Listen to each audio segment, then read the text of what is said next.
মুসলমানদের দেখলে মমতা ব্যানার্জির দাঙ্গার কথা মনে পড়ে। মুসলমানদের দাঙ্গা করতে বলছেন। গতবার রামনবমীতে তাই হয়েছে, রামনবমী এলে দাঙ্গা আসে।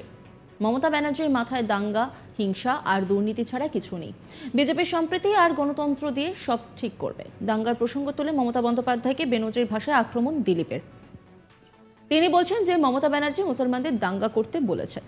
বর্ধমান দুর্গাপুর লোকসভা কেন্দ্রের অধীন পূর্ব বর্ধমান জেলার শহর বর্ধমানে বড় নীলপুর মোড় এলাকায় শুক্রবার রোজকার মতো মর্নিং ওয়াক করে চা চক্র অনুষ্ঠানে যোগ দেন। সেখানেই সাংবাদিকদের মুখোমুখি হন দিলীপ ঘোষ। বৃহস্পতিবার মুখ্যমন্ত্রী মমতা বন্দ্যোপাধ্যায় ঈদের অনুষ্ঠানে যোগ দিয়ে বিজেপিকে ভোট না দেওয়ার আহ্বান জানিয়েছেন। তারই পরিপ্রেক্ষিতে দিলীপ ঘোষ বলেন, মুসলমানদের দেখলে মমতা বন্দ্যোপাধ্যায়ের দাঙ্গার কথা মনে পড়ে।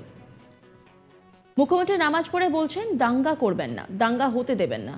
তার মানে মুসলমানরা দাঙ্গা করে নাকি? মুসলমানরা দাঙ্গাবাজ? মুখ্যমন্ত্রী কেন বারবার এটা মুসলমানদের ভয় দেখান দাঙ্গা করবেন না বলে? আমিও তো গেছিলাম ঈদে, আমি তো দাঙ্গার কথা বলিনি, আমি সম্প্রীতির কথা বলেছি আসুন সমস্ত উৎসব মিলেমিশে আমরা করি। দিলীপ ঘোষ কি বলছেন শোনাব আপনাদের।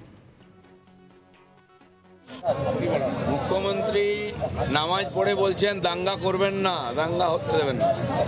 তার মানে মুসলমানরা দাঙ্গা করে নাকি? মুসলমানরা দাঙ্গাবাজ?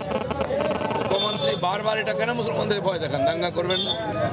আমি তো গেছিলাম ঈদে, আমি তো দাঙ্গার কথা বলিনি, আমি সম্প্রীতির কথা বলেছি যে আসুন সমস্ত উৎসব মিলেমিশে ভালো করে আমরা করি। মুসলমানদের দেখলে মমতা ব্যানার্জির দাঙ্গার কথা মনে পড়ে। মুসলমানদেরকে দাঙ্গা করতে বলছেন। গতবার রামনবমীতে তাই হয়েছে, রামনবমী এলে দাঙ্গা আসে। মমতা ব্যানার্জির মাথায় দাঙ্গা আর হিংসা ছাড়া আর দুর্নীতি ছাড়া কিচ্ছু নাই। বিজেপি এই সম্প্রীতি গণতন্ত্র দিয়ে সব ঠিক করবে। একই সঙ্গে দিলীপ আরও বলেন, বিজেপির কিছু লাগে না, ভোটই হলো বিজেপির অস্ত্র, মানুষ দেবে, আমরা সবাইকে হারাবো। আমরা চুপ করে বসে থাকতে আসিনি, যে যা ইচ্ছে বলে যাবে আমরা চুপ করে থাকবো, সেই দিন চলে গেছে। বিজেপি পুরোপুরি জবাব দেবে। কি বলছেন দিলীপ ঘোষ শোনাব আপনাদের। বিজেপির কিছু লাগে না, বিজেপির ভোটই অস্ত্র, মানুষ ওটা দেবে আমাদেরকে, ওইভাবে হারাবো সবাই। ওদিক থেকে বলছে তো উত্তর তো দিতে হবে। যে যে ভাষা বোঝে বলতে হবে ওটাই। সমস্ত নেতারা কিরম ডায়লগ, হাত ভাঙবে, পা ভাঙবে। চেলা কাঠ কেন, গোটা কাঠও দেবো। আমরা চুপ করে বসে থাকতে আসিনি, যে যা ইচ্ছা বলে যাবে আর চুপ করে থাকবে, ওই দিন চলে গেছে। বিজেপি পুরোপুরি জবাব দেবে। আমি আপনারা জিজ্ঞেস করেছিলেন যখন আসি যে আপনারা পিছিয়ে আছেন বর্ধমান দুর্গাপুরে সার্ভেতে, আমি বলেছি এক সপ্তাহ পরে সার্ভে করুন।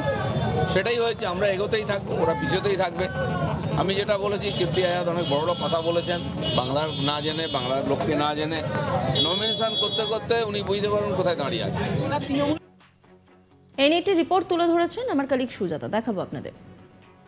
রোজকার মতনই প্রাতঃভ্রমণ সেরে চা চক্রে যোগদান এবং তারপরে সাংবাদিকদের মুখোমুখি হওয়া, এই রুটিন আজকেও ব্যতিক্রম ছিল না। এবং সেখানে সাংবাদিকদের মুখোমুখি হয়ে কিন্তু যথারীতি দিলীপ ঘোষ তার স্বভাবসিদ্ধ ভঙ্গিতেই উত্তর দিলেন, বিরোধীদের বিপক্ষে তার তীর ছুড়ে দিলেন। তবে এক্ষেত্রে তাকে দেখা গেল প্রথমেই বলতে যে তার কাছে কিন্তু বড় অস্ত্র, বা বিজেপির কাছে এই মুহূর্তে বড় অস্ত্র হচ্ছে ভোটাররা, এবং ভোটের দানের মধ্য দিয়েই তারা বিজেপিকে নিয়ে আসবে, তার জন্য আলাদা করে কোনো অস্ত্র লাগবে না।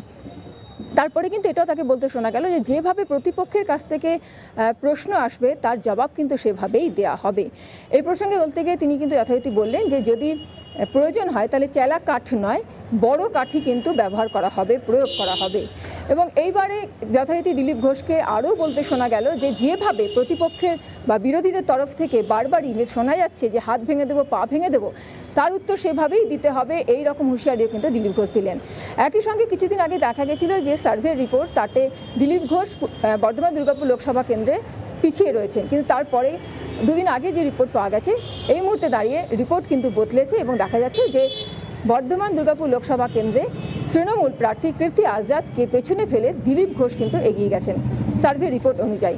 এই প্রসঙ্গে দিলীপ ঘোষ বলতে শুরু করেন যে কদিন আগে যখন তিনি এসেছিলেন তখন কিন্তু যে রিপোর্ট ছিল আস্তে আস্তে কিন্তু রিপোর্ট বদলেছে, এবং এভাবেই নমিনেশন যত হবে ততই কিন্তু বিরোধী বুঝতে পারবে যে তিনি কোন জায়গায় রয়েছেন আর দিলীপ ঘোষ কতটা এগিয়ে গেছেন।